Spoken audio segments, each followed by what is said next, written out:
Hello, my name's Eleanor and I'm the Education Manager at Benjamin Franklin House. Welcome to our first live session in today's virtual Children's Christmas Fair. So at Benjamin Franklin House, we've invited some of our friends from across the world of heritage to bring some fun festive activities to you today. There'll be a mixture of live sessions and pre-recorded videos and downloadable worksheets that you can access on our website. All you need to do is go to www.benjaminfranklinhouse.org/events and find the Children's Christmas Fair. So in my session, I'm going to be introducing you to some of the Christmas traditions that Franklin probably would have come across when he was living in London. And then I'm going to show you how to make a festive wreath of your own. For those of you joining us today for the first time, I'll fill you in on a bit of the history of Benjamin Franklin House. So this was the building where Benjamin Franklin lived for almost 16 years when he was in London between the years of 1757 and 1775. And you can see Benjamin Franklin House on the left of your screen. So we're at 36 Craven Street, which is right in the centre of London, just around the corner from Trafalgar Square. Now, Benjamin Franklin was remembered for many things. He worked as a printer, a writer, a scientist, and a politician. He was one of the founding fathers of the United States. And indeed, it was really his politics that brought him to live in London. He didn't live in this house on his own, though. He was a lodger, which meant that he rented some rooms from a landlady, and she was called Margaret Stevenson. So at the bottom of the screen on the right, we've got a wonderful illustration from our illustrator in residence, Cremina Dimitrova, which shows Ben and Mrs. Stevenson, who was called Margaret.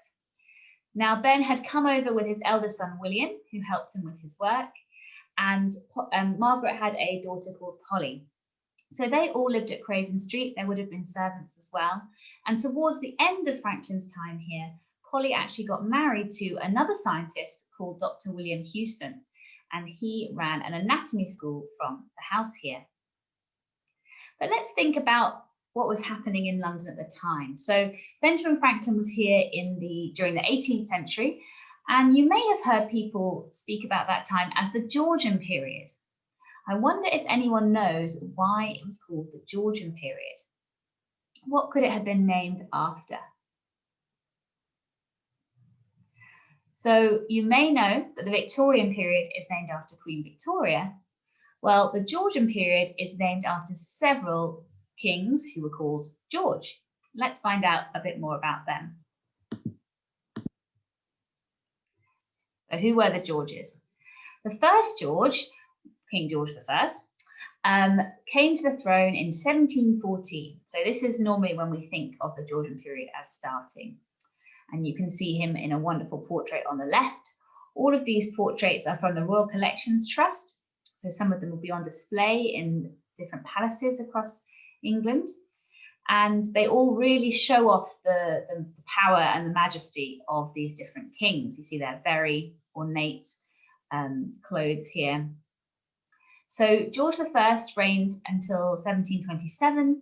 Then there came George II, who reigned from 1727 until 1760. So since Benjamin Franklin arrived in London in 1757, George II would have been the king on the throne when he arrived. Now, George III became king in 1760 while Benjamin Franklin was in London. And when a king or a queen comes to the throne, you have a really special event called coronation, where they get crowned and become officially king or queen. So that happened in Westminster Abbey, which is not too far from where we are now at Benjamin Franklin House, near the Houses of Parliament. And Benjamin Franklin was actually able to attend that event. So George III ruled up until 1820.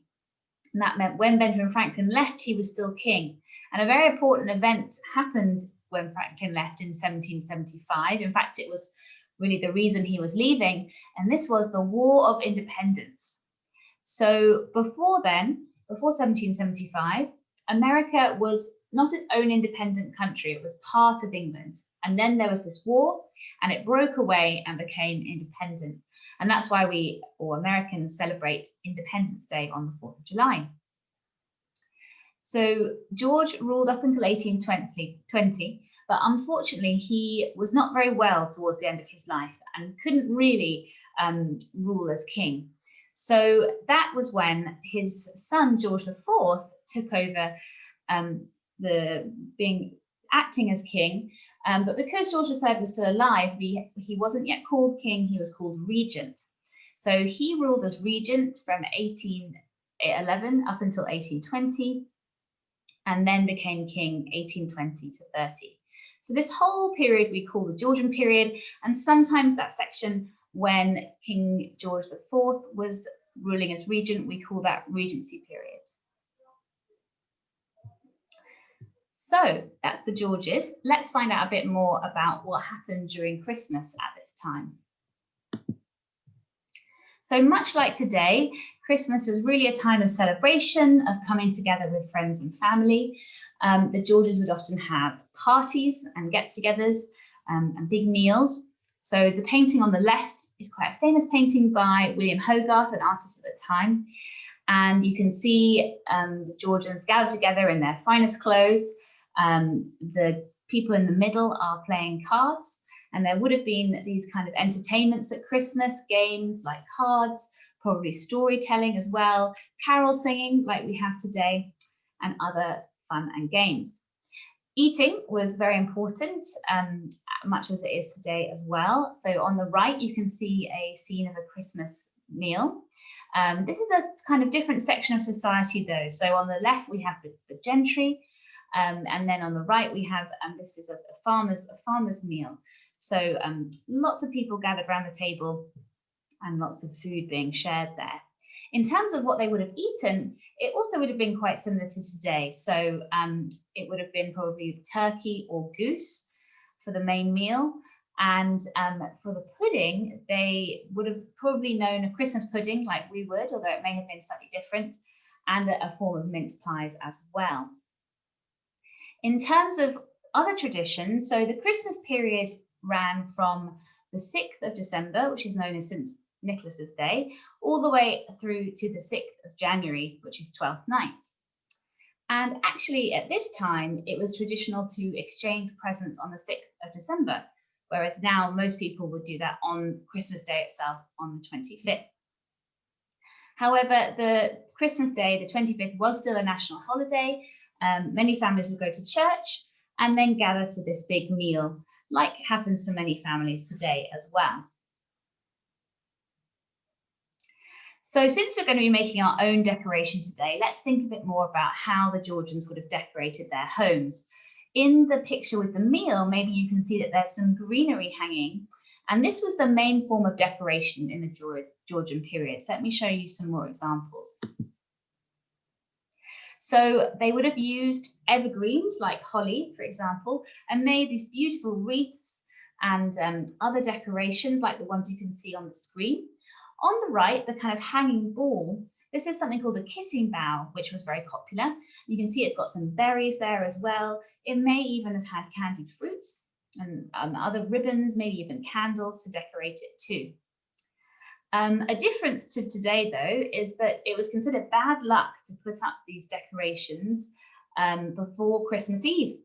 So they would have gone up much later today, either with the street lights or the decorations in shops and people's homes and front windows. You often see them going up a lot earlier than Christmas Eve. And one of our main decorations today is the Christmas tree. However, in the Georgian period, the Christmas tree hadn't really taken off in England yet. It's believed that the Queen Charlotte, who was married to George III, introduced the idea of a Christmas tree. It originated from Germany, the tradition, but it didn't really spread across the country until the Victorian period with Queen Victoria and Prince Albert as well. Another tradition was having a Yule log that you would burn in the fire, also putting that in on Christmas Eve and try and keep it burning as long as possible. And then the tradition was to keep back a bit of the wood and use that to light the Yule log next year. These days, most people enjoy Yule logs in edible form, normally with chocolate. But let's think now, having thought about the broader Christmas traditions in the Georgian period, let's think about how Benjamin Franklin himself might have enjoyed the day.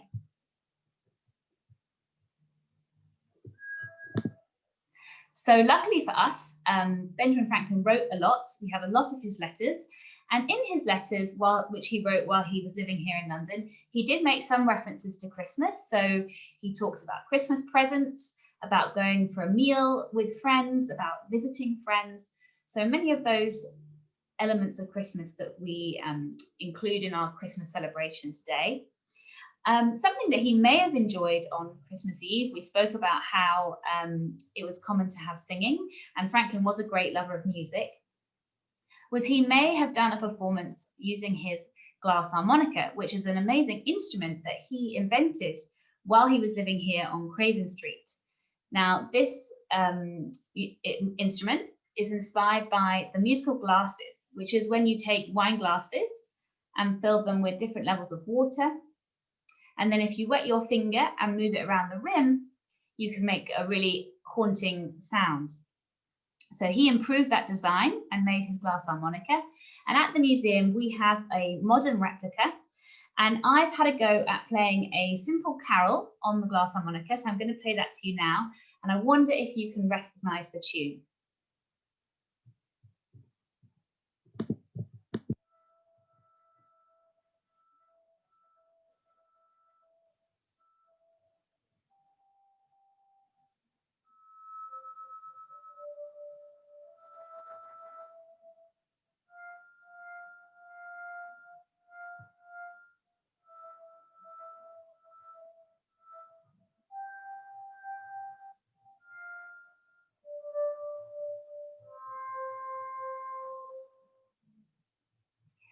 So I wonder if you recognize that.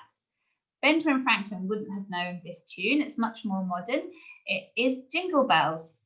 And we usually love inviting everyone to Benjamin Franklin House so that we can play the carols on the glass harmonica together.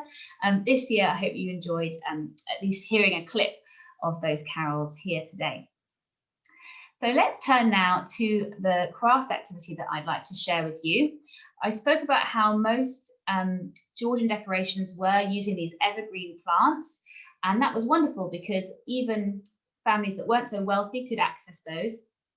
But today, it's maybe harder for us to get access to those evergreens, particularly if you're living in a city. So we're going to do a version of a wreath that still is made today using greenery, but we're going to use different materials that hopefully you might have at home already.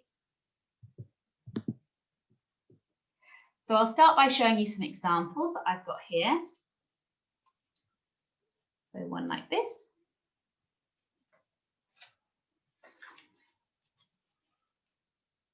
And one like this. So you can see we've got these circular shapes, and these are really simple to make, and hopefully you might have these the materials you'll need already at home. So I'm just going to move the camera so that you can see what I'm doing more clearly. But first of all, I will show you what you're going to need. So one paper plate. You could use card, but the good thing about a plate is it helps us get that really circular shape, and it's quite strong as well. You'll need some paper. So this could be tissue paper, and it's great if you have Christmassy colours like green and red. Another thing you can do is if you have some little pieces of wrapping paper, maybe pieces that are too small to continue wrapping presents with, this is a good way to use those up rather than letting them go to waste.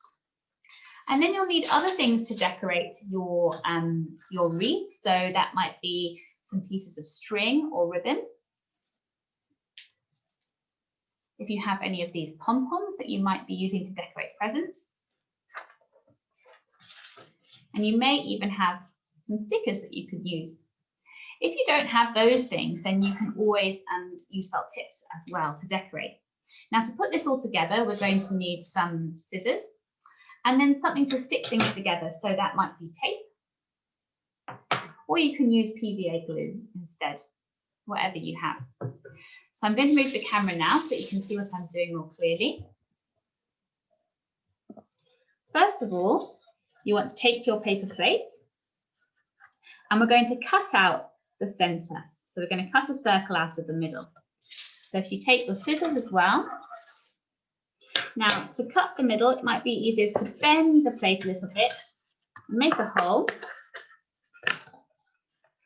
and then you can use that to cut out your circle.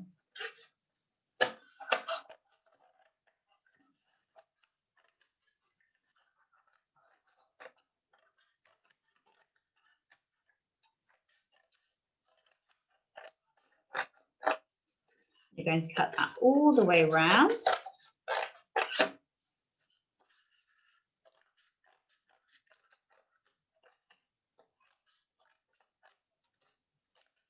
Okay, and we've got this lovely ring that is the base, going to be the base of our wreath.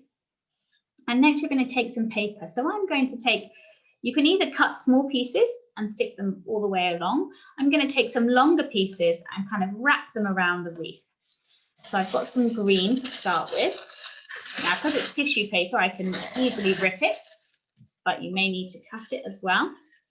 And I'm going to use tape. So I'm going to start by putting a piece on the back of the paper plate and tape that down. And then I can wrap the tissue paper around the ring.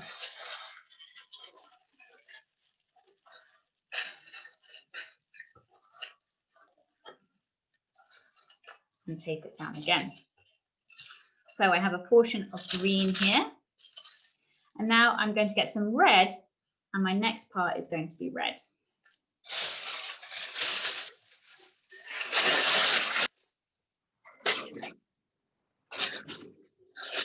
Okay, so once again, on the back, I'm going to tape down the paper. And then I'm going to wrap it around.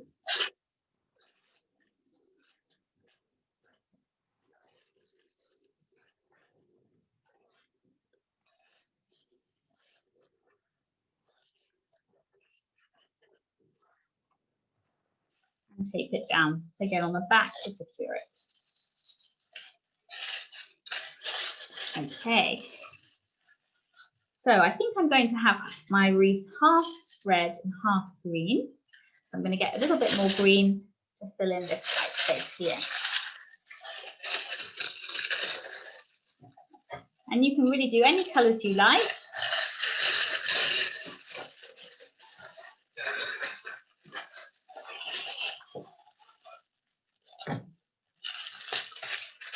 Okay, so now I've got my green and red base. I'm going to add some decoration. So I've got that lovely wrapping paper that's maybe got a bit too small to wrap things with. So I'm going to cut this into some strips and stick that around the wreath as well.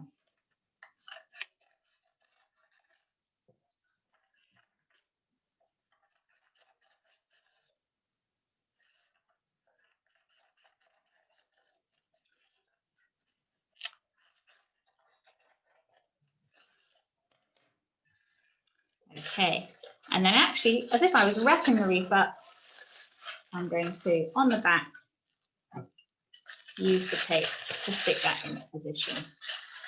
So I've got one there, separating my green and my red. I'm going to do that the same thing at the bottom.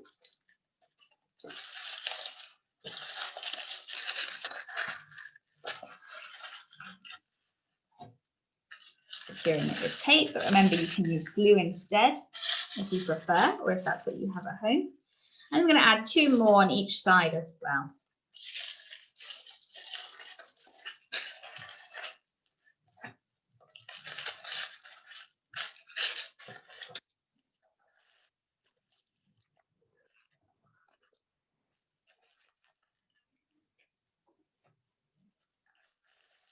Okay, our wreath's really coming together, so I should look very decorative. I think I'm going to add one of my pom-poms, and then I'm going to need to get some ribbon because if I want to hang it up, either on a wall, on a door, even on a tree, then I'm going to need something to hang it.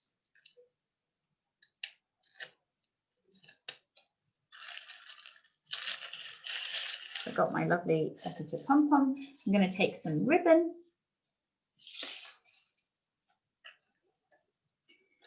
And I'm going to tie this at the top.